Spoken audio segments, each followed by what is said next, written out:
सीमा हैदर को लेकर हुए 3 नए खुलासे। इन बड़े खुलासों को देखकर आप भी चौंक जाएंगे। पहली बड़ी खबर देखिए, 2024 में सांसदी का चुनाव लड़ेगी सीमा हैदर। केंद्रीय मंत्री की एक पॉलिटिकल पार्टी ने सीमा हैदर को सीधा ऑफर दे दिया। यानी आने वाले लोकसभा चुनाव 2024 में सीमा न सिर्फ सांसद और विधायक के चुनाव लड़ेगी, बल्कि पूरे उत्तर प्रदेश महिला विंग के अध्यक्ष व पॉलिटिकल पार्टी की राष्ट्रीय प्रवक्ता बनाने के लिए भी घोषणा कर दी गई है। मोदी सरकार से ही जुड़ी यानी कि बीजेपी भारतीय जनता पार्टी से जुड़ी एक राजनीतिक पार्टी ने सीमा हैदर के लिए ये बड़ा ऐलान कर दिया है। सीमा हैदर की राजनीति में एंट्री होने जा रही है। इस पार्टी ने चुनाव लड़ने का ऑफर देते हुए महिला विंग का अध्यक्ष बनाने के लिए भी सहमति जताई है सीमा हैदर के लिए। बताऊंगा मैं आपको पूरी बड़ी खबर विस्तार से कि आखिर कौन सी पॉलिटिकल पार्टी है। फिलहाल इससे पहले देखिए आप दूसरी बड़ी खबर कि आखिर सीमा हैदर ने क्यों मना कर दिया फिल्मों में जाने के ऑफर को, जबकि खुद डायरेक्टर ऑडिशन लेने घर पहुंचे। सीमा हैदर से मिलने के लिए अमित जानी फिल्म डायरेक्टर और उनकी पूरी टीम उनके घर पर आई। सीमा हैदर को बाकायदा रॉ एजेंट की भूमिका निभाने के लिए अपनी फिल्म में इन्वाइट किया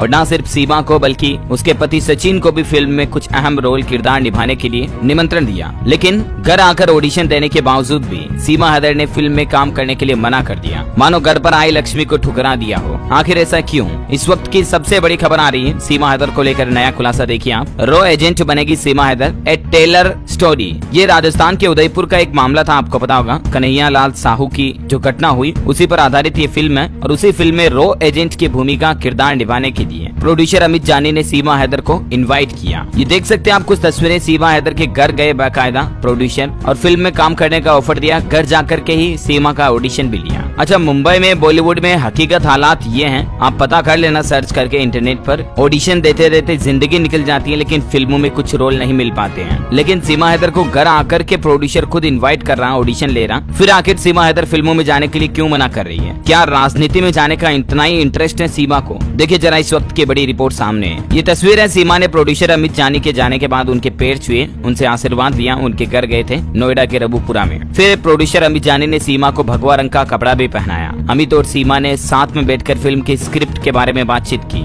इतना सब कुछ होने के बाद भी अमित जानी प्रोड्यूसर अपनी पूरी टीम के साथ गए। उसके बाद भी सीमा नहीं मानी उनकी फिल्म में काम करने के लिए। लास्ट में सीमा ने यही कहा कि एक बार मुझे क्लीन चिट मिल जाए फिर मैं फिल्मों में काम करूंगी, अभी मैं आपकी फिल्म में काम नहीं कर सकती। क्लीन चिट मिलने का मतलब ये है कि सीमा हैदर की जांच पूरी हो जाए, वो जासूस नहीं है ये बात साबित हो जाए, उसके बाद वो फिल्मों में आएगी। इसके अलावा भी आपको पता होगा सीमा हैदर को गुजरात से एक चिट्ठी भी आई, जिसमें सीमा और सचिन दोनों को 1 लाख रुपए सालाना सैलरी के ऊपर गुजरात के एक उद्योगपति ने अपनी कंपनी में कभी भी नौकरी करने के लिए इनवाइट किया। और इससे पहले हाल ही में खबरें आई थी कि सीमा हैदर और सचिन के घर पर खाने का राशन भी नहीं है। इतनी गरीबी, इतनी तंगी चल रही है, राइट। उसके बावजूद सीमा और सचिन गुजरात की नौकरी भी एक्सेप्ट नहीं कर रहे हैं। 1 लाख रुपए मंथली सैलरी मतलब सालाना 12 लाख रुपए का पैकेज दोनों को, 50-50 हजार दोनों के लिए। और इस बीच इस मामले में एक नया ट्विस्ट अब आता है कि सीमा हैदर तो राजनीति में एंट्री लेने जा रही है। तो हर कोई चौंक जाता है। क्या सीमा हैदर इसी वजह से फिल्मों में और नौकरी का इंटरेस्ट नहीं ले रही थी? क्या राजनीति में जाना ही उसका मुद्दा है? क्योंकि सीमा हैदर अगर राजनीति में गई तो जाहिर सी बात है वो ज्यादा ताकतवर हो जाएगी, पॉलिटिकल पावर उसके हाथों में आ जाएगी। उसके बाद सीमा हैदर को जासूस या पाकिस्तानी एजेंट साबित करना तो बहुत मुश्किल हो जाएगा। हालांकि राजनीति में जाने का सफर भी सीमा हैदर के लिए इतना आसान नहीं होने वाला है। हर तरफ से जांच होगी और भारतीय नागरिकता अगर सीमा हैदर को मिलती है तो उसके बाद ही सीमा हैदर पॉलिटिक्स में एंट्री ले पाएंगी। एक पॉलिटिकल पार्टी है जिसका नाम है आरपीआई,